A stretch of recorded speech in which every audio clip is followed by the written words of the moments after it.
Eu devia ter percebido no momento em que o sorriso da minha mãe não chegou aos seus olhos.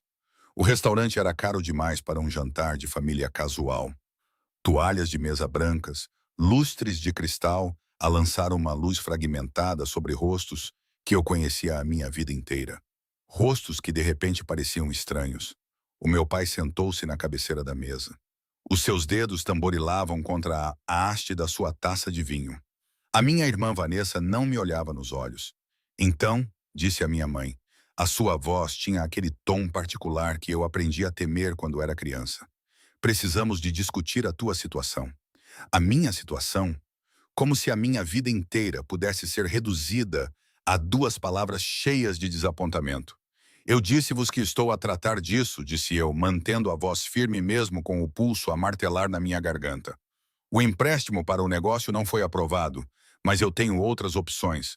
O negócio é uma fantasia. Todas as palavras do meu pai caíram como pedras. Tens 32 anos de idade. Está na hora de seres realista. Realista. Tradução. Desiste. Assenta. Para de os envergonhar com as minhas ambições. Encontramos alguém para ti, interrompeu a Vanessa, finalmente a olhar para mim com algo que poderia ser pena ou alívio por não ser ela a desilusão da noite. Marcus Hale. Ele é advogado, tem um rendimento estável, está interessado em... Vocês armaram-me uma cilada. As palavras saíram mais ríspidas do que eu pretendia, mas eu já não me importava, sem sequer me perguntarem. Não sejas dramática, disse a minha mãe, pegando no seu vinho. Estamos a tentar ajudar-te. Essa tua ideia de boutique, de importar couro italiano, artigos feitos à mão, é encantadora, Ara, mas não é uma carreira de verdade, e tu não estás a ficar mais nova. O restaurante ficou desfocado nas bordas. Eu sentia os outros clientes a olhar na nossa direção. Sentia o peso do julgamento da minha família a pressionar-me como mãos à volta do meu pescoço. Eu não pedi a vossa ajuda. A minha voz saiu mais baixa do que eu queria. Eu só precisava de tempo. Tempo que te demos, disse o meu pai repetidamente. Isto já não é uma negociação. Ou aceitas os nossos termos, abandonas essa fantasia de negócio, encontras-te com o Marcos, começas a agir como parte desta família. Ou, ele não terminou, não precisava. O silêncio estendeu-se, terrível e absoluto. Ou o quê? Ouvi-me a perguntar. A minha mãe pousou a taça com um clique suave. Ou ficas por tua conta. As palavras deviam ter doído mais.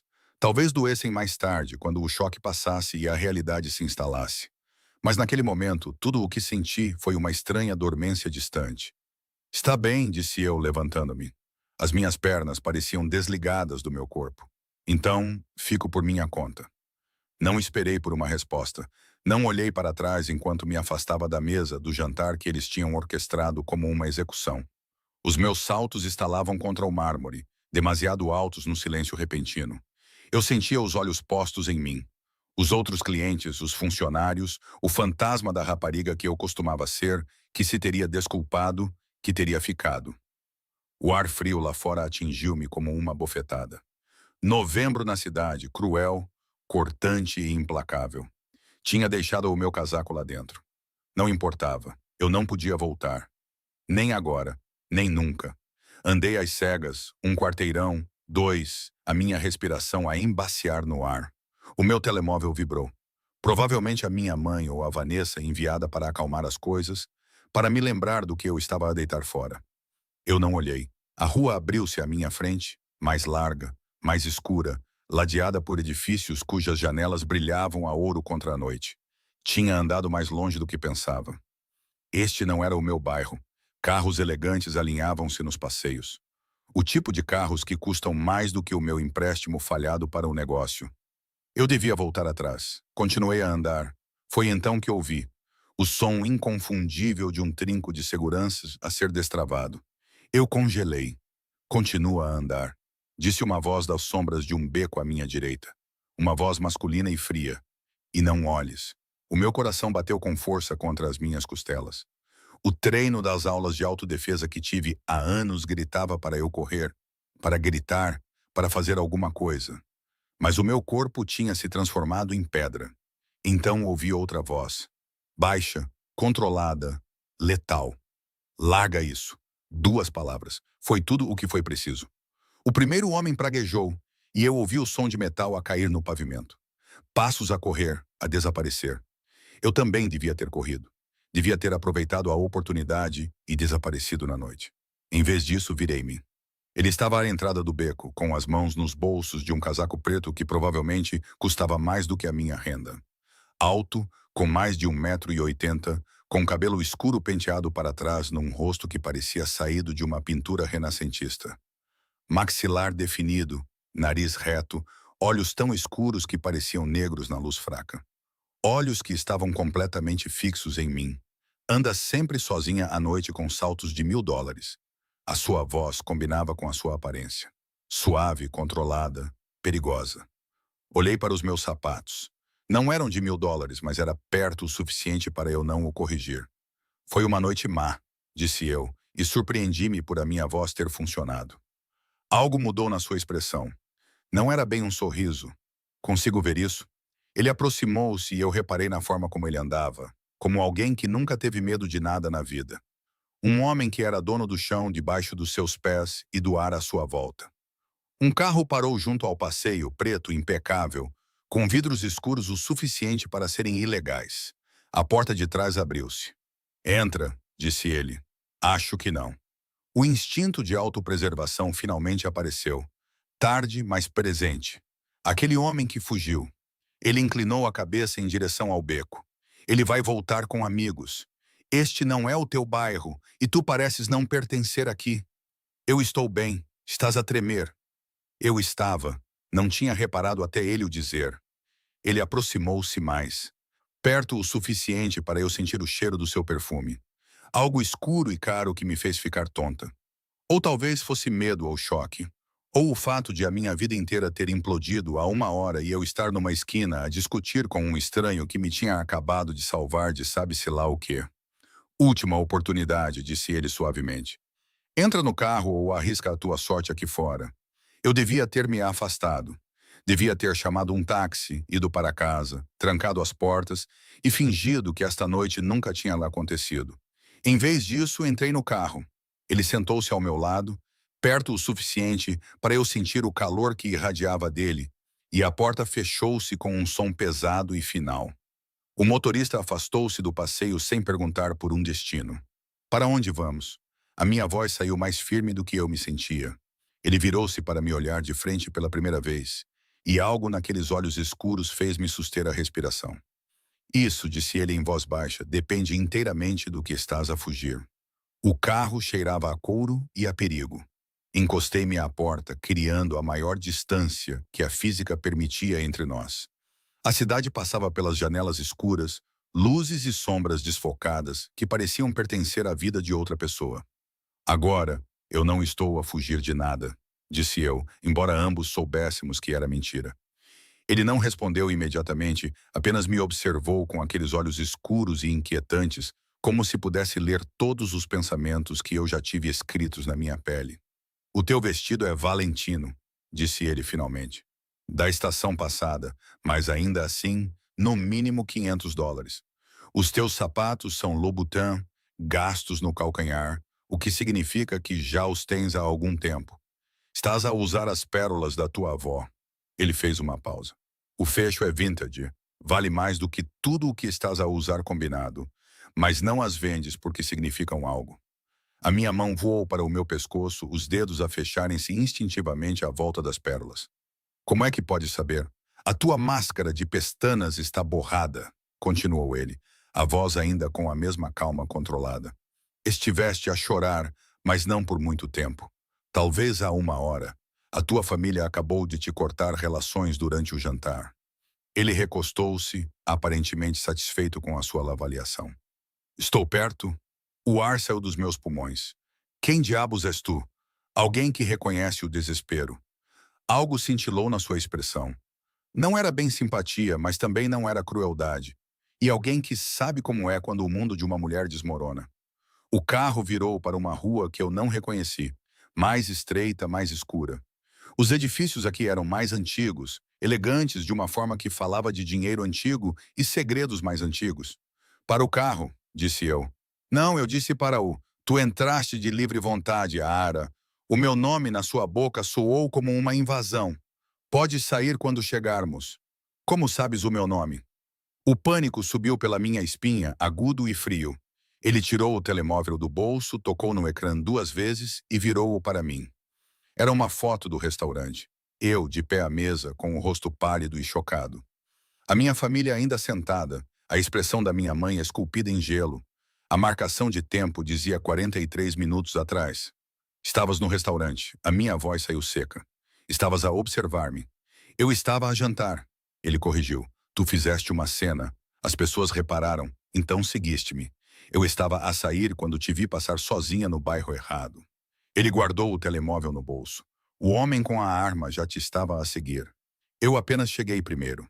O carro parou. Olhei pela janela e a minha respiração ficou presa. Estávamos estacionados em frente a um edifício que parecia ter sido roubado de um postal europeu. Todo em pedra escura e ferro forjado, com uma luz quente a sair das janelas 4 andares acima. Onde estamos? Num lugar seguro. Ele abriu a sua porta e depois fez uma pausa. És livre de ir embora. Vai-te embora agora mesmo e nunca mais me verás. Mas se o fizeres, ele olhou-me nos olhos. Vais passar o resto da noite a perguntar-te se aquele homem te encontra, se a tua família tem razão sobre ti, se és forte o suficiente para sobreviver ao que vem a seguir. Ele saiu. Eu devia ter ficado no carro. Devia ter dito ao motorista para me levar para casa. Em vez disso, seguiu. O átrio era todo em madeira escura e iluminação suave, o tipo de lugar onde o silêncio parecia caro. Um elevador esperava, com as portas já abertas. Ele entrou e eu segui-o, os meus saltos a estalar contra o mármore, que provavelmente custava mais do que todo o meu plano de negócios falhado. Último andar, disse ele para ninguém. O elevador subiu suavemente e eu observei os números a subir. Terceiro andar, quarto, quinto. Ainda não me disseste o teu nome, disse eu. Não, concordou ele. Não disse. As portas abriram-se diretamente para um apartamento. Não um corredor, não um patamar, mas diretamente para um espaço que me deixou sem fôlego. Janelas do chão ao teto, com vista para uma cidade. Uma extensão cintilante de luzes que parecia quase pacífica desta altura.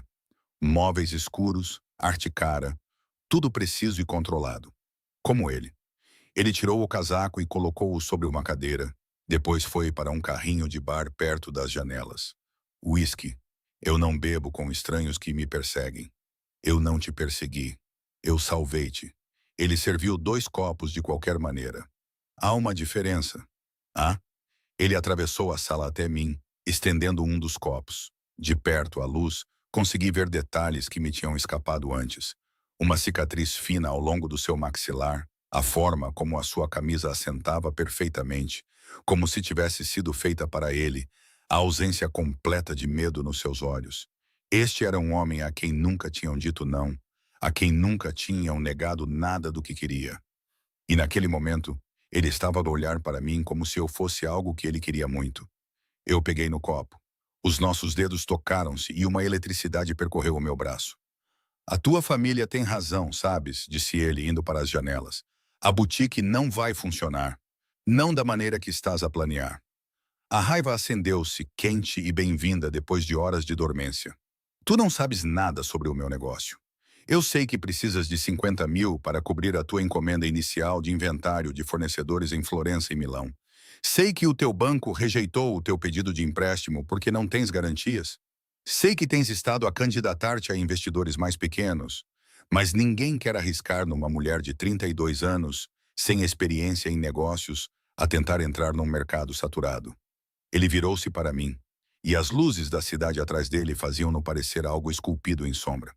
Também sei que és demasiado orgulhosa para pedir ajuda à tua família, demasiado teimosa para desistir e demasiado inteligente para não perceberes que estás sem opções. As minhas mãos tremiam. O que queres de mim? Nada ainda. Ele bebeu um gole do seu uísque. Mas vou fazer-te uma proposta, Ara. E antes de o fazer, preciso que entendas algo muito claramente. Ele pousou o copo e aproximou-se, cada passo deliberado.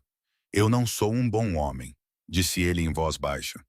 Não te vou salvar dos teus problemas, nem te vou arrebatar. Mas posso dar-te o que precisas. O dinheiro, os contactos, a oportunidade de provar que todos estão errados. Ele parou a centímetros de distância, perto o suficiente para eu sentir o calor dele. A questão é, o que estás disposta a arriscar para o conseguir? O meu coração martelava contra as minhas costelas. Por que me ajudarias? Os seus olhos desceram para a minha boca. Depois subiram de novo. Por que, Ara, disse ele com a voz baixa e perigosa. Eu cobro sempre os meus investimentos. Ele estendeu o braço por trás de mim e ouvi o clique suave da porta a destrancar-se atrás de mim. Pensa nisso, disse ele. Sabes onde me encontrar. Fiquei ali, congelada, enquanto ele se afastava para as sombras do seu apartamento. E percebi com absoluta certeza que tinha acabado de fazer um acordo com o diabo. Só ainda não sabia o preço. Não dormi naquela noite. Sentei-me no meu pequeno apartamento, aquele de que tanto me orgulhava quando me mudei e que agora parecia uma caixa de cartão, e olhei para o plano de negócios espalhado pela mesa da minha cozinha. Números que não batiam certo, sonhos que custavam mais do que eu podia pagar. As suas palavras ecoavam na minha cabeça. Eu cobro sempre os meus investimentos. Às 3 da manhã, pesquisei no Google tudo o que conseguia lembrar sobre o edifício, o bairro, qualquer coisa que me pudesse dizer quem ele era. Mas não tinha nada, nenhum nome, nenhum cartão de visita, apenas a memória de olhos escuros e promessas mais escuras. Ao nascer do sol, tinha tomado a minha decisão. Ao meio-dia, estava novamente em frente ao seu edifício, a dizer a mim mesma que ainda podia ir embora. Eu não fui embora. O porteiro reconheceu-me. Esse devia ter sido o meu primeiro aviso. Ele simplesmente acenou com a cabeça e gesticulou para o elevador como se estivesse à minha espera. A subida pareceu mais longa desta vez. O meu reflexo nas portas polidas mostrava uma mulher que parecia mais composta do que se sentia. Calças pretas, blusa creme, cabelo apanhado, profissional, controlada, uma máscara.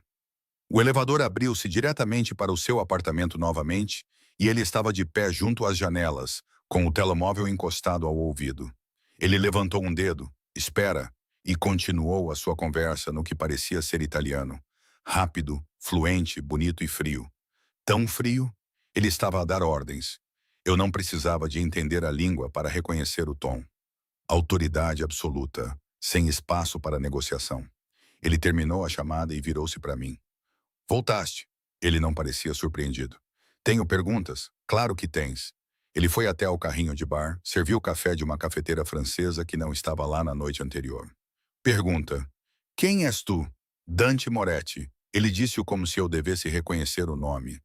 Quando não reagi, algo cintilou na sua expressão. Tu realmente não sabes, devia? Ele entregou-me uma chávena de café, preto sem açúcar, exatamente como eu o tomo. Outra coisa que ele não devia saber sobre mim. A maioria das pessoas nesta cidade conhece o meu nome, disse ele. A maioria das pessoas é inteligente o suficiente para ter medo dele. Isso é suposto assustar-me? Devia. Ele encostou-se ao balcão a estudar-me. Mas acho que não te assustas facilmente, Ara. Acho que estás aterrorizada agora, mas estás aqui de qualquer maneira. Isso é ou muito corajoso ou muito estúpido. Talvez ambos. A sua boca curvou-se. Não era bem um sorriso, mas quase. Provavelmente ambos. Pousei o café, intocado. O que queres de mim? A sério? Eu disse-te que quero investir no teu negócio. Ninguém investe $50.000 numa estranha que conheceu na rua. Não sem querer algo em troca. Verdade. Ele aproximou-se e eu lutei contra o impulso de recuar. Quero que trabalhes para mim. A fazer o quê? Aquilo em que és boa. Importar bens de luxo, construir relações com fornecedores, criar algo bonito. Ele fez uma pausa. Mas falo-á sob o meu nome, os meus contactos, a minha proteção. Proteção. A palavra pairou no ar como uma ameaça. E em troca, tens tudo o que precisas para lançar a tua boutique. 50.000 para o inventário. Outros 20 para renda, licenças, custos operacionais, acesso à minha rede. Fornecedores que não te dão atenção agora vão devolver as tuas chamadas. Clientes que podem realmente pagar o que estás a vender. Era demasiado, demasiado fácil. Qual é o truque? O truque, disse ele suavemente, é que tu pertences-me. Não da maneira que estás a pensar, acrescentou ele, lendo a minha expressão. Mas o teu negócio é meu. O teu sucesso é meu. Os teus fracassos são meus. Tu tomas as decisões, mas eu tenho a aprovação final. Tu constróis algo, mas o meu nome está ligado a isso. Então eu estaria a trabalhar para ti, não contigo. Inicialmente, ele pegou no seu próprio café. Prova o teu valor e renegociamos. Mas durante o primeiro ano, tu és minha. Havia algo na maneira como ele disse minha, possessivo e absoluto, que fez um calor subir pela minha espinha. Como sei que és legítimo? Que isto não é algum. Parei, sem saber como terminar. Algum quê? Esquema? Truque? Ele pousou a sua chávena com cuidado deliberado.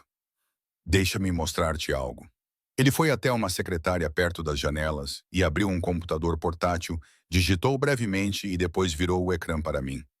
Era um contrato, profissional, detalhado, exatamente como ele descreveu. Cronogramas de pagamento, termos, condições. Tudo legal, tudo vinculativo, tudo real. O meu advogado redigiu esta manhã, disse ele. Leu. Leva-o ao teu próprio advogado se quiseres. Mas este é um acordo de negócios legítimo, Ara. Não estou a tentar prender-te. Então por que eu? A pergunta explodiu antes que eu pudesse impedi-la. Podias investir em qualquer pessoa. Por que numa mulher qualquer que viste a jantar com a família? Ele ficou em silêncio por um longo momento. Quando falou, a sua voz estava mais suave do que antes, porque me lembraste de alguém, alguém que queria tanto algo que conseguia saboreá-lo. Mas o mundo continuava ao dizer-lhe que não. Ele aproximou-se e eu senti novamente aquele perfume escuro. E porque quando a tua família te disse para desistires, tu foste-te embora. Isso exige força. O tipo de força que eu posso usar. Usar, repeti eu, não ajudar. Zar, eu não finjo ser altruísta. Os seus olhos encontraram os meus. Estou a oferecer-te um acordo, não um resgate. Tu decides se vale a pena. Olhei para o contrato no ecrã, olhei para ele, olhei para a cidade que se estendia para além das janelas. Todas aquelas luzes, todas aquelas possibilidades, todas fora de alcance. Preciso de tempo para pensar. Tens até amanhã. Ele tirou um cartão do bolso, cartão preto pesado com letras prateadas. Apenas um nome e um número de telefone. Liga-me antes das 8 da noite ou a oferta expira. Eu peguei no cartão. Os nossos dedos tocaram-se novamente e a mesma eletricidade faiscou entre nós. Mais uma pergunta, disse eu. Disseste que não és um bom homem. O que querias dizer com isso? Algo perigoso cintilou nos seus olhos. Assina o contrato, Lara, e descobrirás em breve. Ele acompanhou-me até o elevador, ficou perto o suficiente para eu sentir o calor dele, cheirar o tecido caro e o perfume caro, e algo por baixo, algo mais escuro, mais selvagem. As portas começaram a fechar-se. Dante, disse eu, o seu nome é estranho na minha língua. O homem da noite passada, aquele com a arma. Ele trabalhava para ti. Não trabalhava? As portas fecharam-se sobre o seu sorriso, bonito e aterrorizante, e eu soube com absoluta certeza que já estava presa na sua teia. A única questão era se eu sobreviveria. Assinei o contrato às 7h58 da noite. Não porque tivesse feito as pazes com a minha decisão. Não tinha, mas porque a alternativa era voltar para a minha família com o rabo entre as pernas, admitindo que eles tinham tido razão o tempo todo. E isso parecia um tipo diferente de morte. Dante atendeu ao primeiro toque. Estou dentro, disse eu antes que pudesse mudar de ideias. Silêncio. Depois, vem ao armazém na quinta com a Mercy, sozinha. Traz o contrato assinado. Quando? Agora. Ele desligou. A quinta com a Mercy não era um bairro. Era um aviso. A parte da cidade onde os candeeiros de rua piscavam e morriam, onde os edifícios exibiam a sua decadência como medalhas de honra. O meu motorista de táxi não parava de olhar para mim pelo espelho retrovisor, como se estivesse a tentar perceber o que uma mulher com um casaco de cachemira estava a fazer a ir para a zona industrial à noite. Eu estava a perguntar-me o mesmo. O armazém erguia-se contra o céu escuro, todo em metal enferrujado e janelas partidas. Sem sinais, sem luzes, nada que indicasse que alguém realmente usava aquele lugar. Paguei ao motorista e saí para o frio. Senhora, chamou ele por mim, tem a certeza disto? Não, sim. Ele foi-se embora e o som do seu motor desapareceu no nada. Eu estava sozinha. A porta principal estava entreaberta, derramando uma luz amarela fraca sobre o cimento manchado de óleo. Empurrei a mais e entrei. O armazém era maior do que parecia de fora. Cavernoso, cheio de sombras e do cheiro a metal e a outra coisa. Algo acobreado e errado. Olá! A minha voz ecoou, aqui atrás. A voz de Dante vinha do fundo do edifício. Seguia, os meus saltos a estalar demasiado alto contra o cimento, passando por pilhas de caixotes de madeira e maquinaria que parecia não ser usada há décadas. A luz ficou mais forte, e eu virei uma esquina para um espaço que tinha sido limpo. Uma área aberta com uma mesa, cadeiras, luzes portáteis em tripés e Dante de pé sobre um homem amarrado a uma cadeira. O homem estava a sangrar. Eu parei. Não conseguia mover-me. Não conseguia respirar. Não conseguia processar o que estava a ver. Dante olhou para cima e a sua expressão não mudou, como se isto fosse normal, como se não houvesse um homem a sangrar da boca a 1 metro de distância. Chegaste cedo, disse ele calmamente. O quê? A minha voz falhou. O que é isto, negócio? Ele tirou um lenço do bolso e limpou o sangue dos seus nós dos dedos com o mesmo cuidado que alguém usaria para limpar uma taça de vinho. Trouxeste o contrato? Eu ainda estava a olhar para o homem na cadeira. Ele olhou para mim, com os olhos suplicantes, e eu vi que ele era jovem, talvez 25 anos, com o cabelo escuro emaranhado de suor e o medo a emanar dele em ondas. Dante. Forcei o seu nome a sair. O que lhe fizeste, o que ele merecia. Dante atirou o lenço para o lado e moveu-se na minha direção. Ele roubou-me.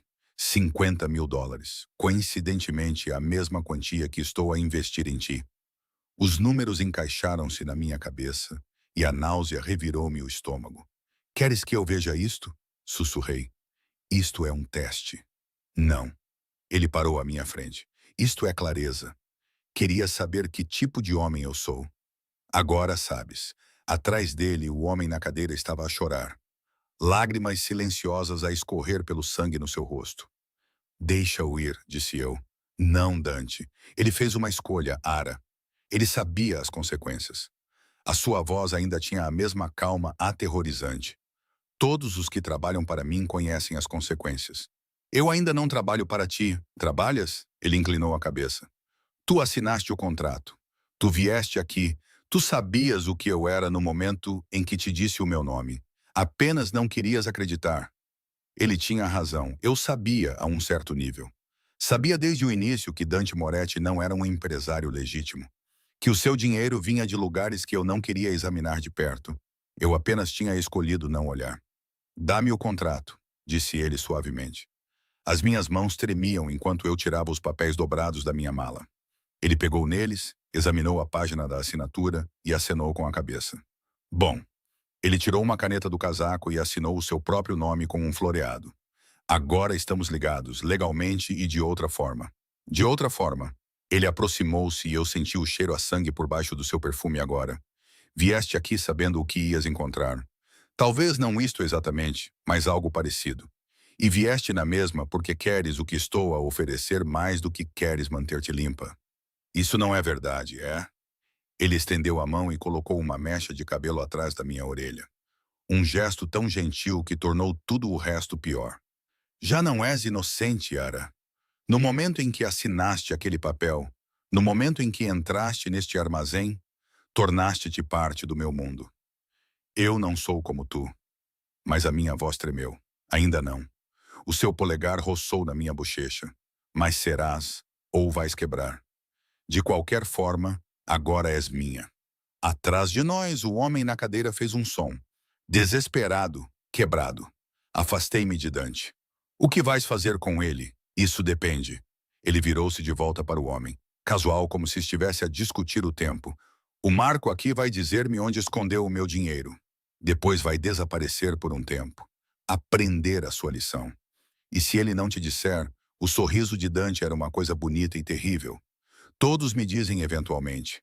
Ele voltou para o Marco e eu devia ter saído.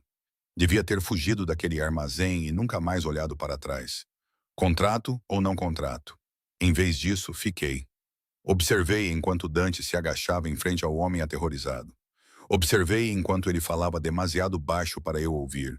Observei enquanto o Marco soluçava e acenava com a cabeça e lhe dava o que ele queria. Observei enquanto dois homens que eu nem tinha notado, de pé nas sombras como fantasmas, avançavam e desamarravam o Marco, arrastando-o para uma porta lateral. Ele vai viver, disse Dante lendo o meu rosto. Eu não sou um monstro, Ara. Apenas alguém que mantém as suas contas equilibradas. Ele estendeu a mão. Nela estava um cheque de US$ 70.000. O teu investimento, como prometido. Olhei para ele, para o sangue ainda a secar nos seus nós dos dedos, para o contrato que ele tinha guardado no bolso do casaco, para a escolha que eu já tinha feito. Peguei no cheque. Boa menina, murmurou ele. E a aprovação na sua voz fez algo torcer no meu peito. Ele acompanhou-me até a saída, com a mão na parte inferior das minhas costas. Possessivo, protetor. Um carro estava à espera. Não o de antes, mas igualmente caro. Amanhã, disse ele, começas a ver propriedades para a tua boutique. Vou enviar-te moradas. Escolhe uma até sexta-feira. Isso são 3 dias. Então é melhor trabalhares depressa. Ele abriu a porta do carro. Bem-vinda ao meu mundo, Ara.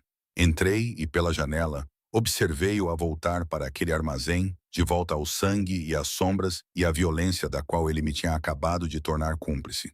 O motorista arrancou e eu olhei para o cheque nas minhas mãos. Os meus sonhos comprados com o medo de outra pessoa. E eu não o rasguei. Deus me ajude. Eu não o rasguei.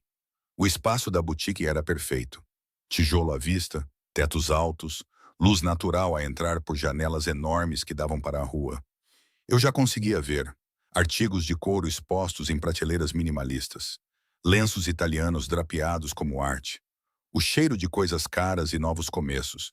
Também conseguia ver o rosto do Marco, o sangue, os olhos calmos de Dante enquanto ele limpava os nós dos dedos. O que achas? Virei-me. Dante estava na porta, com as mãos nos bolsos do seu fato cinzento escuro. Tinha chegado sem aviso, como sempre parecia fazer, como se existisse nos espaços entre os segundos. É lindo, admiti. Mas nada. É perfeito. Voltei-me para as janelas. Fico com ele. Ouvi-o aproximar-se, senti a mudança no ar que anunciava a sua presença. Ele parou ao meu lado, perto o suficiente para que os nossos ombros quase se tocassem. Não olhas para mim desde o armazém, disse ele em voz baixa. Tenho estado ocupada. Mentira. Fechei os olhos. O que queres que eu diga, Dante? Que estou bem com o que vi? Que ver-te a aterrorizar alguém não me tira o sono? Não. A sua mão agarrou o meu queixo, gentil mas firme, virando o meu rosto para o dele. Quero que digas que entendes porque foi necessário. Não foi necessário. Foi cruel. Foi justiça. O seu polegar roçou no meu maxilar. O Marco roubou-me. Não dinheiro, lealdade, confiança.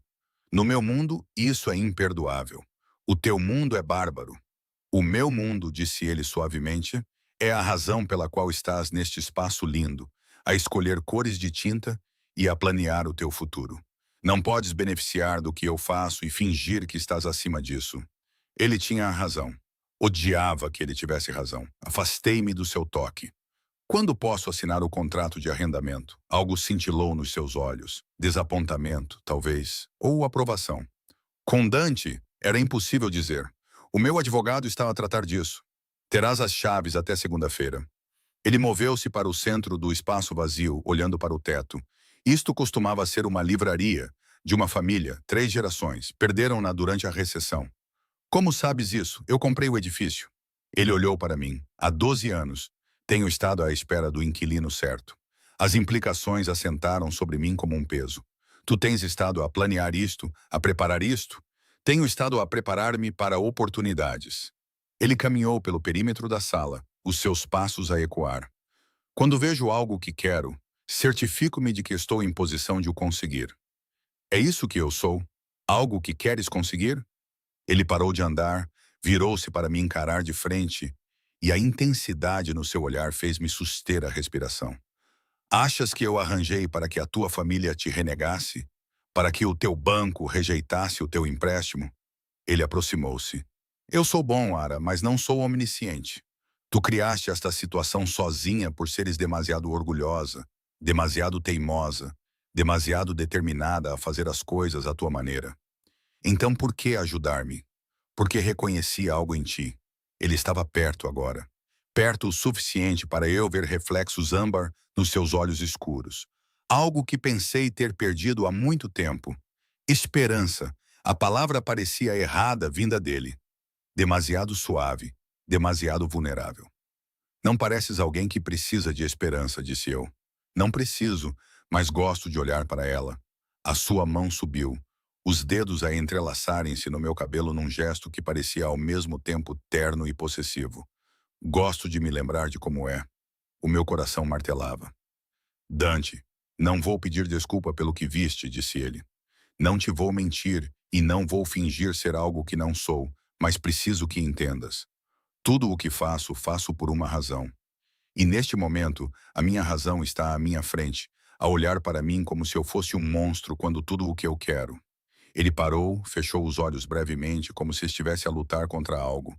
O que? Sussurrei. O que queres? Quando ele abriu os olhos novamente, algo neles tinha mudado. Mais escuro, mais faminto. Beijar-te, disse ele simplesmente. Quero beijar-te até parares de olhar para mim assim. Até veres o que eu vejo quando olho para ti. E o que vês? Alguém forte o suficiente para sobreviver ao meu mundo. Alguém corajoso o suficiente para entrar nele de olhos abertos. A sua outra mão segurou meu rosto. Alguém que me faz querer ser o homem que eu era antes de tudo se transformar em sangue e dinheiro. Eu devia ter recuado. Devia tê-lo lembrado que isto era um negócio, que tínhamos um contrato, que eu não era um prêmio que ele podia colecionar. Em vez disso, fiquei perfeitamente imóvel enquanto ele se inclinava. Os seus lábios roçaram nos meus, suaves, interrogativos. Nada como eu esperava. Não exigentes ou rudes, mas cuidadosos. Como se eu fosse algo precioso que ele tinha medo de quebrar. Eu beijei-o de volta. Foi um erro. Eu sabia que era um erro mesmo enquanto o fazia. Mesmo enquanto as minhas mãos subiam para o seu peito, sentindo o seu coração a bater rápido sob o tecido caro. Mesmo enquanto ele aprofundava o beijo, uma mão a deslizar para a parte inferior das minhas costas, puxando-me para mais perto. Ele sabia a café e a perigo e a outra coisa. Algo que parecia perigosamente familiar. Quando nos separamos, estávamos ambos a respirar com dificuldade. Isto complica as coisas, consegui dizer. Tudo em ti complica as coisas. A sua testa encostou-se à minha, mas estou a começar a pensar que essa é a questão. Um telemóvel tocou. O dele. Ele tirou ou olhou para o ecrã e toda a sua postura mudou. O homem suave que me tinha acabado de beijar desapareceu, substituído pelo empresário frio que eu tinha visto no armazém. Tenho de ir, ele recuou, já distante. Escolhe as cores da tinta. Começa a encomendar o inventário.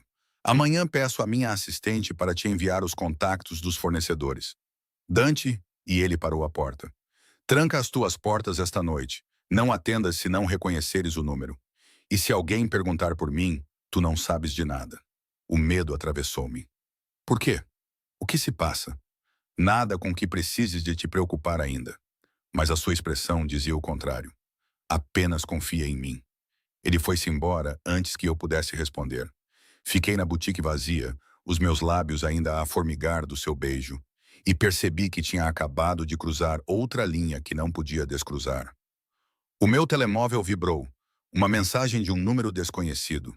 Ele está a mentir-te. O armazém foi um teste. Tu falhaste. Sai enquanto ainda podes. Olhei para a mensagem, o gelo a inundar as minhas veias. Depois olhei para o edifício do outro lado da rua, para a janela onde uma sombra se moveu e depois desapareceu. Alguém estava a observar-me e sabia exatamente o que eu tinha feito. Não liguei ao Dante. Devia ter ligado. Teria sido a coisa inteligente a fazer. Contar-lhe sobre a mensagem, sobre a sombra na janela, sobre a sensação de olhos invisíveis a seguir todos os meus movimentos. Em vez disso, fui para casa e verifiquei as minhas fechaduras 3 vezes. A mensagem assombrava-me. Ele está a mentir-te sobre o quê? O armazém, o contrato, o beijo que ainda queimava nos meus lábios 3 horas depois. Às 2 da manhã chegou outra mensagem. Pergunta-lhe sobre a Sofia Castiano. Pergunta-lhe o que ele fez à última mulher em quem investiu. As minhas mãos tremeram enquanto eu digitava o nome no meu motor de busca. Os resultados fizeram o meu sangue gelar. Sofia Castiano tinha 28 anos quando desapareceu. Bonita, ambiciosa, a gerir uma galeria de arte de luxo no mesmo bairro onde a minha boutique estaria. Os artigos eram de 6 anos atrás. Breves menções nas secções de crime local. Depois nada. Nenhum corpo encontrado. Nenhuma detenção feita. O caso arrefeceu. E em todas as fotos da inauguração da sua galeria, de pé ao fundo, estava um Dante Moretti mais jovem. Fechei o meu computador portátil com força, mas as imagens estavam gravadas no meu cérebro. O sorriso de Sofia, a mão de Dante no seu ombro. A forma como se olhavam, familiar, íntima, da mesma forma que ele me tinha olhado hoje. O meu telemóvel tocou. Dante. Olhei para ele, a vê-lo vibrar contra a minha mesa de café. O rosto de Sofia ainda fresco na minha mente. Atendi. Estás acordada? A sua voz estava rouca, cansada. Bom, preciso que ouças com muita atenção. Dante, quem é a Sofia Castiano? Silêncio longo o suficiente para eu pensar que a chamada tinha caído. Onde ouviste esse nome? A sua voz tinha ficado mortalmente silenciosa. Alguém me enviou uma mensagem. Disse-me para te perguntar sobre ela. Mostra-me. Não foi um pedido. Reencaminha-me agora. Não até me dizeres quem ela era. Ara, ela era como eu? A minha voz falhou. Fizeste-lhe as mesmas promessas? Deste-lhe dinheiro e a Sofia não era nada como tu. Ele interrompeu-me e havia algo cru na sua voz agora. Algo que soava a dor. E ela está morta porque eu não fui cuidadoso o suficiente. As palavras caíram como pedras. Tu mataste-a? Não.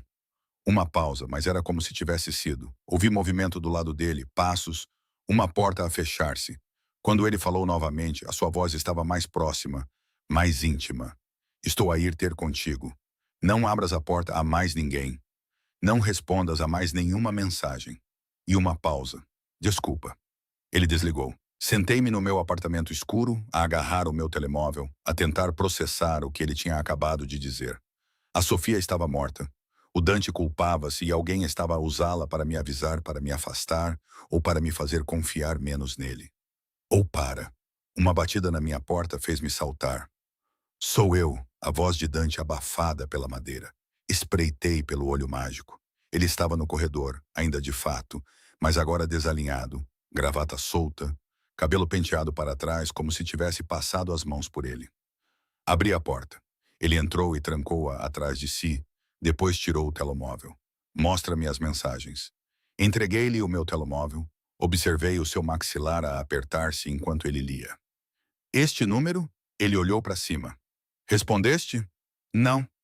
Bom, ele lhe reencaminhou as mensagens para si mesmo, depois devolveu-me o telemóvel. A Sofia era alguém de quem eu gostava. Ela geria uma galeria de arte, negócio legítimo, nada ilegal. Mas ela foi apanhada entre mim e uma família rival. Usaram-na para chegar a mim. Como? A sua expressão tornou-se sombria. Levaram-na, mantiveram-na por 3 dias. Quando a encontrei, ele parou e engoliu em seco. Ela já tinha morrido. Eles certificaram-se disso. E as pessoas que o fizeram desapareceram. A palavra foi final. Absoluta. Cada uma delas. Sentei-me no meu sofá, com as pernas subitamente fracas. Por que não me contaste isto antes? Porque não é algo de que eu fale. Ele foi até a minha janela, a verificar a rua lá embaixo. E porque não queria que pensasses que eu podia acabar da mesma maneira que eu te deixaria. Ele virou-se para mim, e a intensidade nos seus olhos era quase dolorosa de se ver. A Sofia morreu porque eu era jovem e estúpido, e pensei que podia manter os meus negócios separados da minha vida pessoal. Agora sei melhor. Então, o que sou eu? A pergunta saiu mais baixa do que eu pretendia. Negócio ou pessoal? Ele atravessou a sala em 3 passadas. Ajoelhou-se à minha frente para ficarmos ao nível dos olhos. És a primeira coisa em 6 anos que me fez sentir algo além de raiva. As suas mãos encontraram as minhas, apertaram-nas gentilmente. E isso aterroriza-me mais do que qualquer família rival alguma vez conseguiu. Dante, quem quer que te tenha enviado aquelas mensagens, quer te assustada, quer que fujas. O seu polegar desenhou círculos na minha palma. Eles sabem que afastar-te é a maneira mais rápida de me magoar, o que significa que tem estado a observar, o que significa que já estás em perigo. O medo atravessou-me. O que faço? Deixas-me proteger-te. Ele levantou-se puxando-me com ele. Faz uma mala. Vais ficar num lugar seguro até eu descobrir quem te está a ameaçar. Não vou sair da minha casa. Ara! Ele segurou o meu rosto, forçando-me a olhá-lo. A Sofia disse a mesma coisa.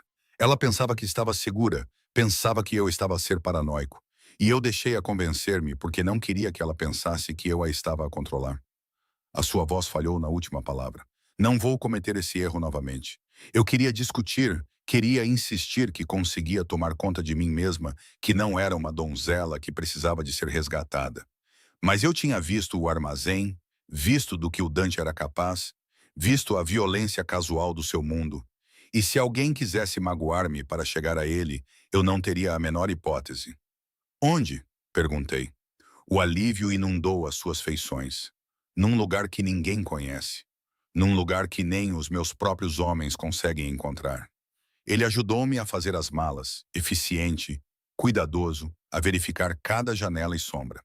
20 minutos depois, estávamos no seu carro, a conduzir por ruas vazias em direção aos arredores da cidade. O beijo de mais cedo, disse eu na escuridão. Foi real ou também fazia parte do investimento? Ele olhou para mim e algo vulnerável cintilou no seu rosto. Foi a coisa mais real que fiz em 6 anos. Conduzimos em silêncio depois disso, a cidade a ficar para trás. E percebi com uma clareza surpreendente que não tinha medo apenas de quem me estava a ameaçar. Tinha medo do quanto queria acreditar nele. Do quanto queria que tudo isto fosse real. Mesmo que me matasse da mesma forma que tinha matado a Sofia. O carro virou para uma estrada escura e a mão de Dante encontrou a minha na escuridão. Não vou deixar que nada te aconteça, disse ele suavemente. Apertei a sua mão de volta e rezei para que ele estivesse a dizer a verdade. A casa de segurança não era o que eu esperava. Nenhuma fortaleza, nenhuns guardas armados, apenas uma pequena casa de campo, escondida numa floresta tão densa que eu já não conseguia ver a estrada. Uma luz quente brilhava das janelas, fumo saía de uma chaminé de pedra, e por um momento pareceu algo saído de um conto de fadas. Até me lembrar que os contos de fadas eram geralmente avisos. Dante desligou o motor, mas não se moveu. As suas mãos agarravam o volante, os nós dos dedos brancos. Não venho aqui há 3 anos, disse ele em voz baixa. Por quê? Porque isto era dela, da Sofia. Comprei-a para ela. Um lugar onde ela pudesse pintar, fugir da cidade. Ele finalmente olhou para mim. Um lugar onde eu pensei que ela estaria segura. O peso dessa confissão instalou-se entre nós. Dante, se isto é demasiado. Não. Ele saiu, deu a volta para abrir a minha porta. É o lugar mais seguro que conheço. E talvez, ele fez uma pausa, ajudando-me a sair. Talvez seja hora de parar de fugir de fantasmas. Lá dentro, a casa era exatamente como eu imaginara que a Sofia a teria decorado. Texturas suaves, cores quentes, materiais de arte ainda arrumados numa mesa junto à janela, uma pintura inacabada num cavalete, uma paisagem marítima, toda em azuis e cinzentos e saudade. Ela nunca conseguiu terminar, disse Dante, seguindo o meu olhar. Ele pousou a minha mala, foi até a lareira e começou a acender o fogo com uma facilidade praticada. Continuei a pensar em pedir a alguém para vir limpar tudo isto, mas não consegui. Fui até a pintura, tracei a borda da tela. Ela tinha talento. Ela era tudo. As palavras foram tão suaves que quase não as ouvi, e eu fiz com que a matassem. O fogo pegou, lançando sombras dançantes pela sala. Disseste que alguém a levou. Isso não é o mesmo que eu devia ter previsto. Ele levantou-se, limpou as cinzas das mãos. Havia sinais, mensagens, ameaças, mas eu pensei que conseguia lidar com isso. Pensei que a minha reputação a protegeria. A sua risada foi amarga. Eu estava errado. Aproximei-me dele, atraída pela crueza na sua voz. Quem a levou? A família Vulov, Bratva russa a tentar expandir-se para o meu território. Ele olhou para as chamas. Eles queriam que eu recuasse, deixá-los mover as suas operações para a cidade. Quando recusei, decidiram enviar uma mensagem. Sofia. Eles agarraram-na na sua galeria. A meio do dia, 3 testemunhas, e nenhuma delas fez nada porque sabiam a quem ela pertencia. O seu maxilar cerrou-se. Mantiveram-na por 3 dias, Enviaram-me fotos, vídeos, disseram-me que a deixariam ir se eu lhes desse o que eles queriam. Mas tu não deste. Não podia. Ele virou-se para mim e a angústia nos seus olhos era devastadora. Se eu tivesse cedido, teria mostrado fraqueza. Todas as famílias da cidade teriam vindo atrás de mim, usado as pessoas de quem eu gostava como moeda de troca. Tive de escolher entre salvar a Sofia e salvar todos os outros pelos quais era responsável. Então, tu escolheste? Eu escolhi queimá-los a todos. A sua voz tornou-se seca, sem emoção. Encontrei a sede deles. Encontrei cada homem que lhe tinha tocado, olhado para ela, respirado o mesmo ar e fi-los pagar. Mas ela já estava morta. Ela já estava morta, confirmou ele. Mataram-na no segundo dia, continuaram a enviar-me filmagens dela viva por mais um dia, só para me torturar. Eu não conseguia respirar. Não conseguia imaginar esse tipo de dor, esse tipo de raiva. Como sobreviveste a isso? Não sobrevivi, não realmente. Ele aproximou-se e eu pude ver o esgotamento gravado em cada linha do seu rosto. O homem que eu era antes da Sofia morrer, ele desapareceu. O que resta é apenas isto, sangue e negócios, e tentar garantir que nunca mais aconteça. É por isso que me estás a ajudar? Porque vês nela em mim? Não, ele estendeu a mão, colocou o meu cabelo atrás da minha orelha com uma gentileza infinita. Tu não és nada como a Sofia. Ela era suave, gentil, tudo de bom no mundo. Tu és. Ele procurou por palavras. Tu és aço envolto em seda, fogo a fingir ser fumo. Entraste naquele armazém e não fugiste. Beijaste-me sabendo o que eu sou. O seu polegar traçou o meu maxilar. A Sofia teria tido pavor de mim. Mas tu olhas para mim como se eu fosse humano, como se eu ainda valesse alguma coisa. Tu vales alguma coisa, sussurrei. Valho? A sua mão caiu. Eu matei homens, não apenas os que levaram a Sofia. Dezenas, talvez centenas. Construí um império com base no medo e no sangue. E a única razão pela qual durmo à noite é porque parei de contar. Então por que estou aqui? A minha voz estava firme, apesar do meu coração acelerado. Se és um monstro tão grande, por que proteger-me? Por que tudo isto? Ele ficou em silêncio por um longo momento, a luz do fogo a brincar nas suas feições. Porque quando te vi naquele restaurante, a afastar-te de tudo o que era seguro e familiar, vi alguém a cometer o mesmo erro que eu cometi. Alguém demasiado orgulhoso para pedir ajuda, demasiado teimoso para ver o perigo. Ele aproximou-se e eu pensei, talvez desta vez eu a consiga salvar. Talvez desta vez eu consiga fazer as coisas bem. Eu não sou um arco de redenção, Dante, eu sei. As suas mãos enquadraram o meu rosto, mas talvez sejas uma segunda oportunidade. Ele beijou-me então, desesperado, consumidor, como se estivesse a tentar derramar 6 anos de luto e solidão e esperança num único momento. Eu beijei-o de volta com a mesma ferocidade. As minhas mãos a agarrarem a sua camisa, puxando-o para mais perto. Isto era perigoso, imprudente, tudo o que eu não devia querer. Mas Deus, eu queria-o de qualquer maneira.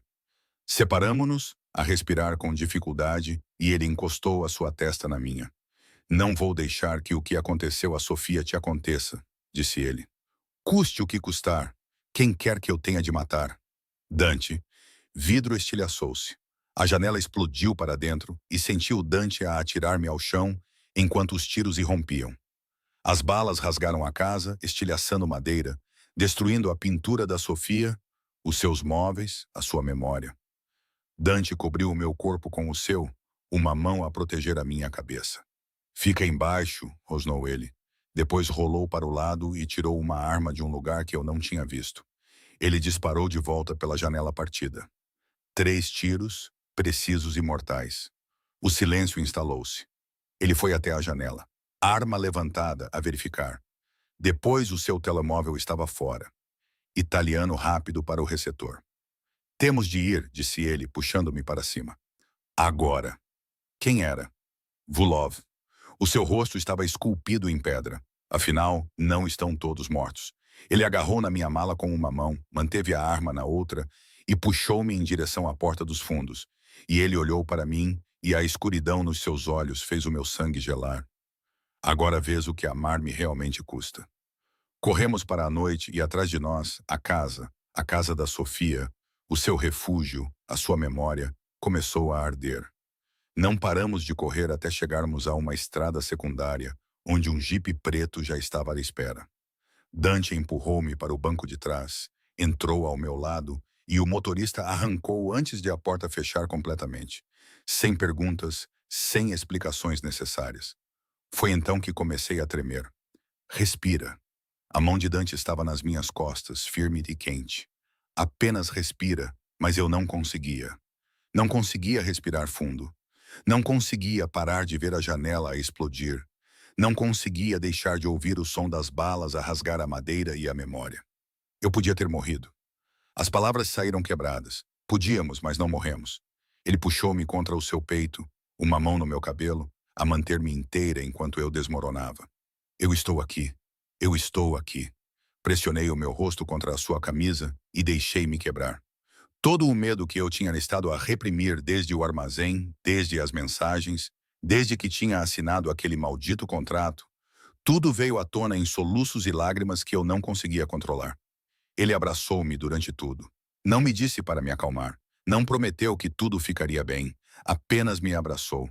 O seu batimento cardíaco firme contra o meu ouvido. A sua mão a acariciar o meu cabelo com uma gentileza que fazia tudo doer mais. Quando chegamos à cidade, eu estava vazia.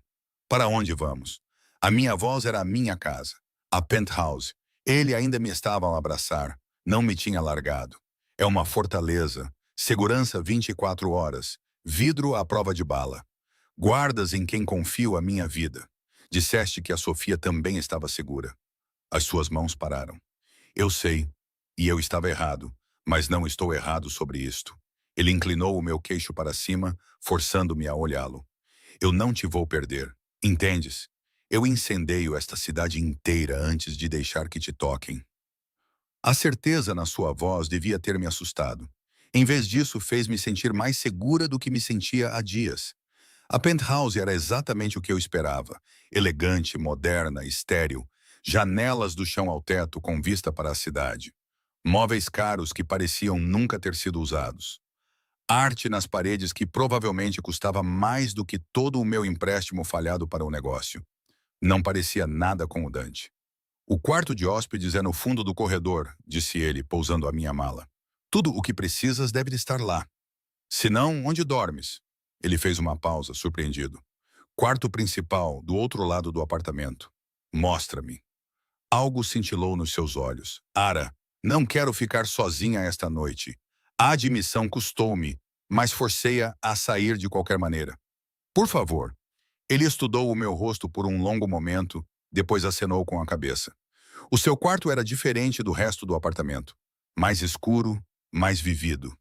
Livros empilhados nas mesas de cabeceira, uma camisa atirada sobre uma cadeira, o cheiro fraco do seu perfume no ar. Real. Eu fico no sofá, disse ele. Não. Sentei-me na beira da sua cama, subitamente exausta. Fica. Apenas fica. Não acho que seja uma boa ideia. Por quê? Porque talvez tenhas de ser humano por uma noite. Olhei para ele. Vi-te a espancar um homem até sangrar. Vi-te a matar pessoas através de uma janela. Fugi de tiroteios contigo. Acho que já passamos da fase de fingir que isto é apenas um negócio. Ele ficou em silêncio por tanto tempo que pensei que ele ia recusar. Depois tirou o casaco, afrouxou a gravata e sentou-se ao meu lado.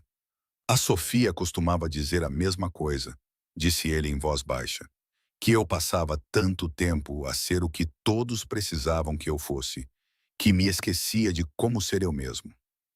O que lhe disseste? Que eu mesmo não valia a pena ser conhecido.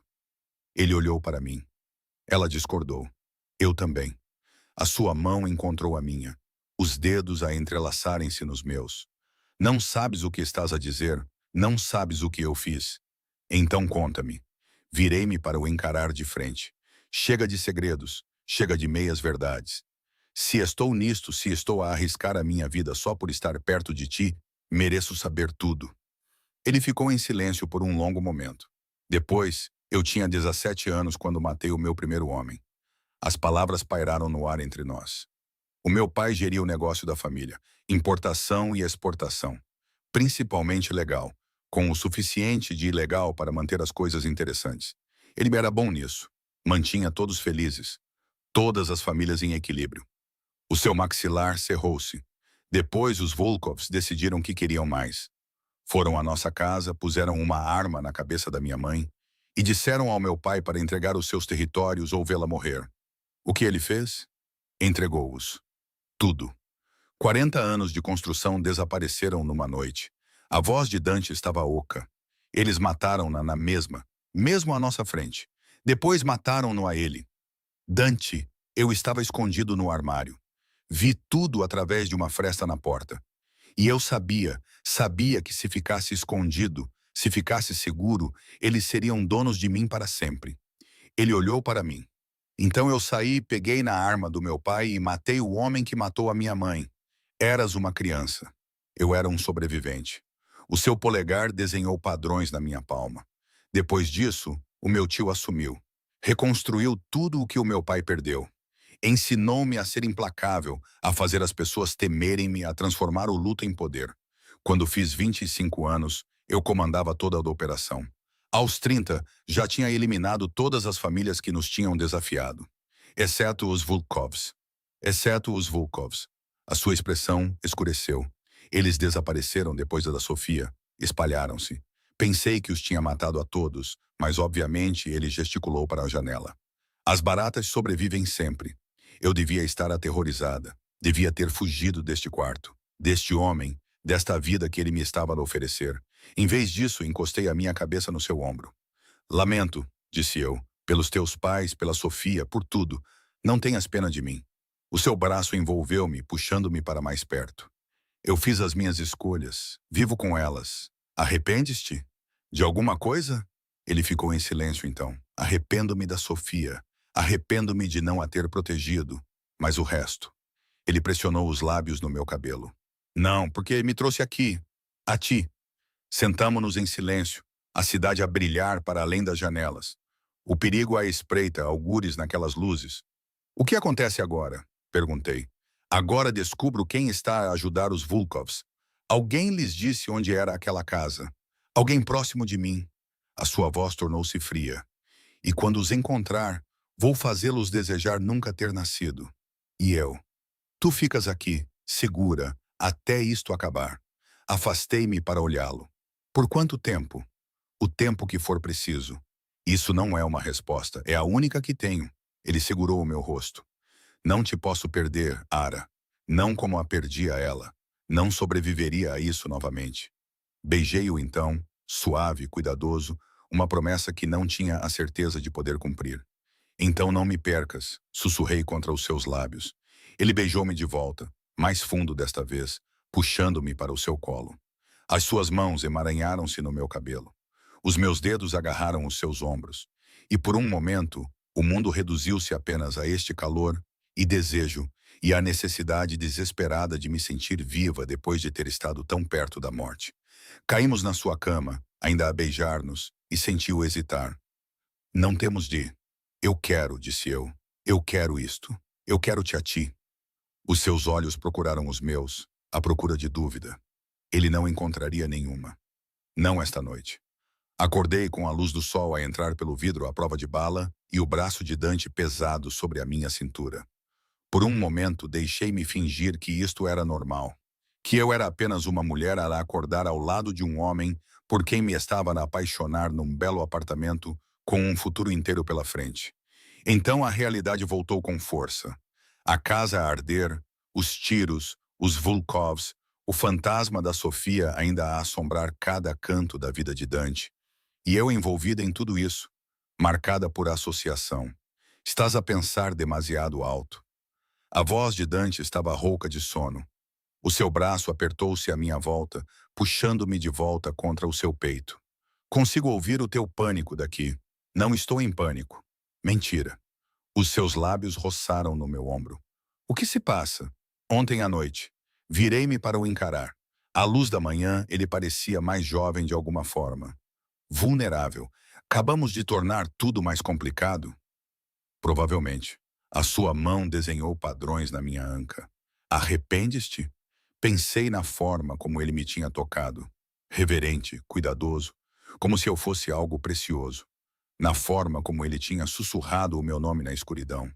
Na forma como me tinha abraçado depois, o seu coração a bater contra as minhas costas. A sua respiração no meu cabelo.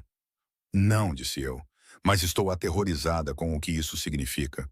Significa que agora és minha, completamente. Os seus olhos encontraram os meus.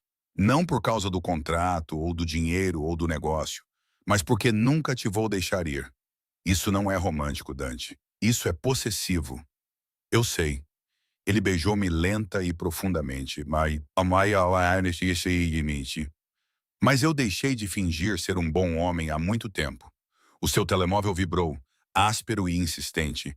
Ele afastou-se com uma praga. Pegou-o da mesa de cabeceira. O quê? A sua voz tornou-se fria.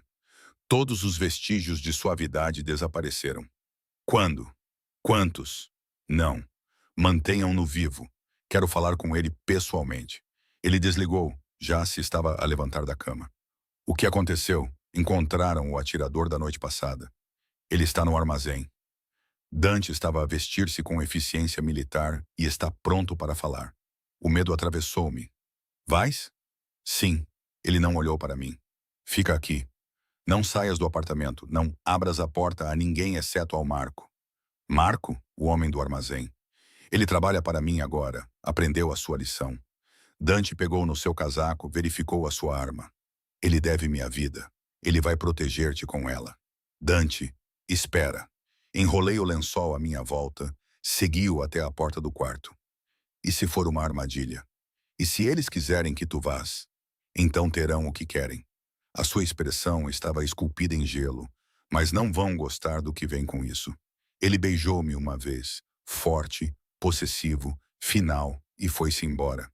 Fiquei ali, enrolada nos seus lençóis, ainda a sentir o fantasma das suas mãos na minha pele. E percebi algo aterrador. Estava apaixonada por ele. Não pela versão que tinha construído na minha cabeça.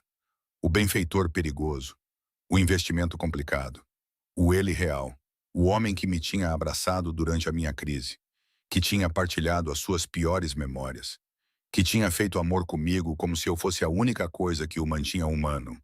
E ele estava a caminhar para o perigo enquanto eu ficava para trás como uma princesa indefesa. Vesti-me. Marco bateu a porta 30 minutos depois. Jovem, nervoso, o mesmo homem assustado do armazém. Mas havia algo diferente nos seus olhos agora. Determinação, lealdade. O Sr. Moretti disse que talvez tentasse sair. Ele disse que eu não ia. Ele também disse para te dar isto se o fizesses. Marco estendeu um envelope. Dentro havia uma única folha de papel. A caligrafia de Dante, nítida e precisa. Ara, sei que és teimosa o suficiente para me ignorar. Sei que pensas que podes ajudar, que ficar para trás te torna fraca. Mas estás errada.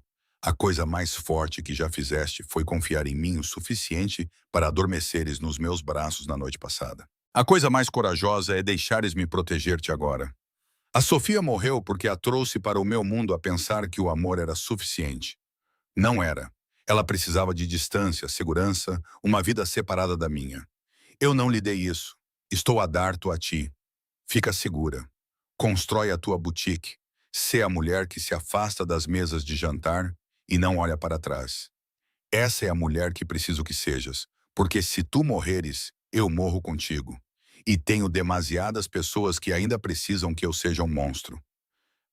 As minhas mãos tremeram enquanto eu lia e relia. Senhora, a voz de Marco era gentil. Ele realmente se importa consigo. Sabe, trabalho para ele há 3 anos. Nunca o vi assim por ninguém, nem mesmo pela Sofia. A Sofia era diferente. Ela era. Marco procurou por palavras. Ela era a sua paz. Você é o seu fogo. E neste momento ele precisa desse fogo vivo mais do que precisa de qualquer outra coisa. Olhei para a porta, para o Marco, para a cidade, para além do vidro à prova de bala. Quanto tempo até ele voltar? Se tudo correr bem, 2 horas. Se não, a expressão de Marco escureceu. Pode ser nunca. As palavras atingiram-me como balas. Leva-me à boutique, disse eu de repente. Preciso de a ver. Preciso de fazer algo com as minhas mãos ou vou enlouquecer. O Sr. Moretti disse. O Sr. Moretti não está aqui. Peguei na minha mala, a carta de Dante apertada na outra mão. E eu ainda sou uma mulher livre, contratada, protegida, provavelmente louca, mas livre. Marco hesitou, depois acenou com a cabeça. 30 minutos, depois voltamos diretos. A boutique estava perfeita à luz do dia, exatamente como eu a tinha imaginado. Andei pelo espaço a tentar ver para além do medo, a tentar agarrar-me ao sonho que tinha começado tudo isto. O Dante tinha me dado isto. Acontecesse o que acontecesse, ele tinha me dado esta oportunidade. Senhora Ara, o Marco estava junto à porta, com o telemóvel ao ouvido. O seu rosto ficou pálido. Precisamos de sair agora. O que se passa? O atirador no armazém. Ele deu um nome. Marco agarrou no meu braço, já a puxar-me em direção à porta. É alguém de dentro da organização do Sr. Moretti. Alguém que tem estado a passar informações aos Volkovs há meses. Quem? A porta da boutique abriu-se com um estrondo. Um homem estava lá, mais velho, cabelo grisalho, fato caro. Reconheci-o de algum lugar. O apartamento de Dante. Fotos na parede. Tio Vincent. A voz de Marco era quase um sussurro. O homem mais velho sorriu e foi a coisa mais fria que eu já tinha visto. Olá, sobrinho. Senhora Lauren. Ele tirou uma arma do casaco. O Dante realmente devia ter se mantido longe de raparigas bonitas. Isso mete-o sempre em apuros. Tu és o traidor. Respirei. Sou um pragmático. Vincent entrou, fechou a porta atrás de si. E estou cansado de esperar que o meu sobrinho morra. Os Volkovs estão a oferecer-me tudo. Os seus territórios, os seus negócios, o seu dinheiro. Tudo o que tenho de fazer é dar-lhes a única coisa com que ele realmente se importa. Ele apontou a arma ao meu peito. Tu. Marco moveu-se para me proteger, mas Vincent foi mais rápido. O tiro foi ensurdecedor no espaço vazio. Marco caiu. Eu gritei. Não te preocupes, disse Vincent calmamente. Ele ainda não está morto, mas tu vens comigo. E quando o Dante vier por ti, e ele virá, os Volkovs estarão à espera. Ele agarrou no meu braço e eu lutei, dei pontapés, gritei, arranhei-o, mas ele era mais forte e a arma pressionada contra as minhas costelas fez-me congelar. Assim está melhor. Ele arrastou-me em direção à porta. Vamos partir o coração do meu sobrinho. Enquanto ele me puxava para o carro à espera, vi o Marco a tentar rastejar em direção ao seu telemóvel, o sangue a espalhar-se pelo chão da boutique. E eu sabia que o Dante estava a caminhar para um massacre. E era tudo por minha causa. Mantiveram-me num armazém diferente do de Dante. Este cheirava a ferrugem e a decadência e a sangue velho. As minhas mãos estavam presas a uma cadeira com abraçadeiras. E Vincent estava junto à janela, a observar a rua como se estivesse à espera da manhã de Natal. Ele virá, disse Vincent, mais para si mesmo do que para mim. A lealdade familiar sempre foi a sua fraqueza. Tu és a família dele. A minha voz estava rouca de tanto gritar. Como podes fazer-lhe isto? Família? Vincent riu, agudo e amargo. Eu criei aquele rapaz depois de os pais dele morrerem. Ensinei-lhe tudo. E como é que ele me paga? Assumindo o controlo, pondo-me de lado, tratando-me como uma relíquia. Ele confiava em ti. Ele tinha pena de mim.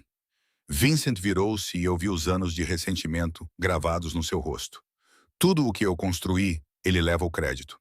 Cada decisão que eu aconselhei, ele leva a glória. Estou cansado de ser a sombra. Os Volkovs estão a oferecer-me uma oportunidade de sair para a luz, traindo-o, matando a Sofia. Algo cintilou nos seus olhos. A Sofia foi um acidente. Eu nunca quis. Ele parou, recompôs-se. Não importa agora. Ela está morta. E em breve o Dante também estará. A porta abriu-se de rompante. Não era o Dante. 3 homens de roupa escura, armas em punho. Soldados Volov. Reconheci as tatuagens, os olhos frios. Ele está a 2 ruas de distância, disse um em inglês com sotaque pesado. A vir rápido, sozinho. Perfeito. Vincent verificou a sua própria arma. Lembrem-se, firam-no. Não o matem. Quero que ele assista antes de morrer. Eles tomaram posições à volta do armazém, atrás de caixotes, nas sombras, criando uma zona de morte. E o Dante estava a caminhar diretamente para ela. Tinha de o avisar. Tinha de fazer alguma coisa. Ele vai matar-vos a todos, disse eu em voz alta. Vocês pensam que estão prontos para ele, mas não estão. Eu vi o que ele faz às pessoas que ameaçam o que é dele. Calem-na, ordenou Vincent. Um dos soldados moveu-se na minha direção. Mas a porta do armazém explodiu para dentro. Dante estava na entrada, arma levantada, e parecia a própria morte encarnada. Sangue salpicava a sua camisa. Não era dele, rezei, e os seus olhos estavam negros de raiva. Tio, a sua voz era mortalmente calma. Deixa-a ir. Acho que não. Vincent pôs-se atrás da minha cadeira, pressionou a arma na minha têmpora. Larga a tua arma ou pinto as paredes com os miolos dela. O maxilar de Dante cerrou-se. Por um momento terrível, pensei que ele poderia realmente disparar através de mim para atingir o Vincent. Depois ele baixou a arma, deixou-a cair no cimento. Bom, rapaz. A voz de Vincent pingava veneno, sempre tão previsível quando se trata dos teus brinquedos. Primeiro a Sofia, agora esta. Quando vais aprender? Deixa-a ir, disse Dante. O teu problema é comigo, o meu problema é que tu existes. A mão de Vincent tremeu contra a minha cabeça. Dei 40 anos a esta família. 40 anos na sombra do teu pai, depois na tua. E o que recebo? Uma pensão, uma palmadinha na cabeça. Eu dei-te tudo, deste-me migalhas. A compostura de Vincent quebrou-se. O teu pai prometeu-me parceria, partes iguais. Depois ele morreu e tu ficaste com tudo porque não eras forte o suficiente para o manter. Dante deu um passo em frente. Achas que os Volkovs te vão tratar melhor? Eles estão a usar-te, Vincent. No momento em que eu morrer, tu és o próximo. Aí é que te enganas. Vincent gesticulou e os soldados aproximaram-se de Dante. Eu tenho influência. Tenho planos. Tenho. Atirei-me para o lado. A cadeira caiu no chão. O tiro de Vincent foi para o lado. Dante moveu-se como um relâmpago, agarrou na arma do soldado mais próximo, usou-o como escudo. Enquanto as balas irrompiam, tudo se tornou um caos. Dante moveu-se através deles como uma força da natureza. 3 tiros, 3 corpos a cair. Vincent correu para a porta dos fundos, mas Dante foi mais rápido. Ele derrubou o tio ao chão e ouviu o som doentio de osso a partir-se. Depois, silêncio. Dante estava de pé, a respirar com dificuldade. Vincent inconsciente aos seus pés. Ele virou-se para mim e o alívio nos seus olhos foi devastador. Ara.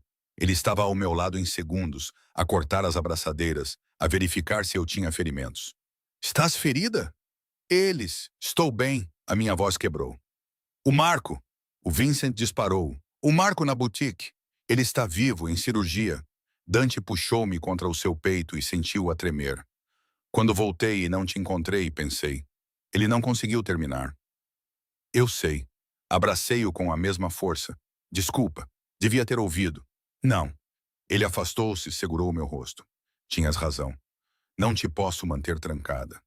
Não posso continuar a tentar proteger-te do meu mundo quando já fazes parte dele. Sirenes soaram à distância.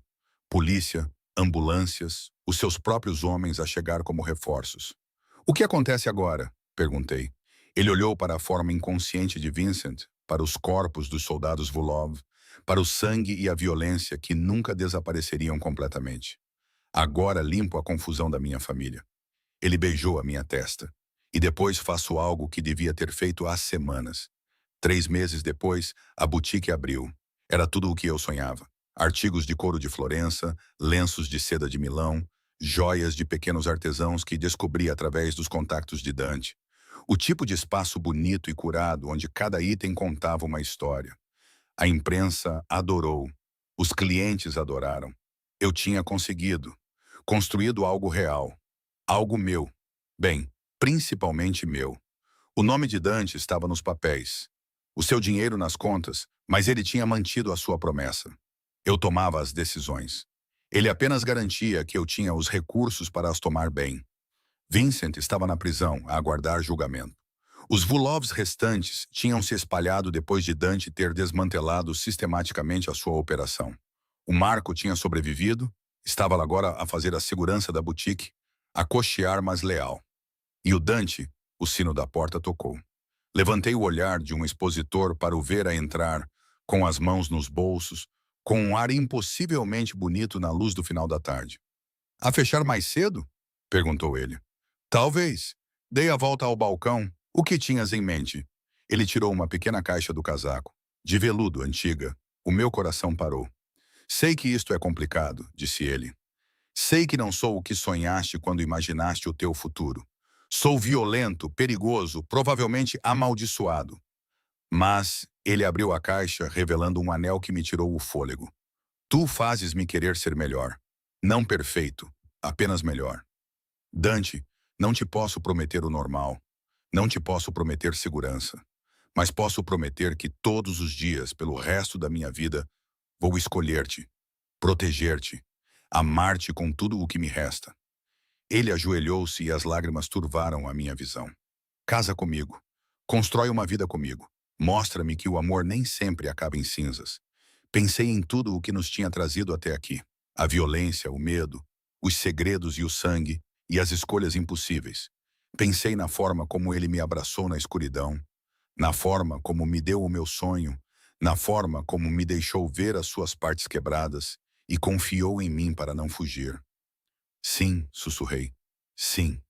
Ele colocou o anel no meu dedo, da sua avó, disse-me ele mais tarde, e beijou-me como se eu fosse oxigênio. Lá fora, a cidade continuava. Perigosa, bonita, nossa. Não éramos um conto de fadas. Éramos algo mais sombrio, mais complicado. Mas éramos reais. E às vezes, esse é o único final feliz que importa.